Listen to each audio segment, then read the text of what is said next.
Hello folks, as you may notice here we have the searchLag.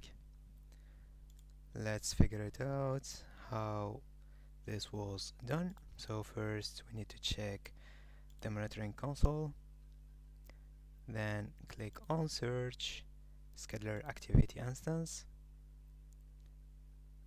then we are going to select the activity, go down and select status and report name.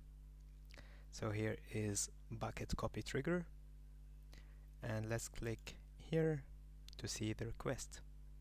So we have this query, and in order to solve this we need to go to our health report manager and look for searchLag,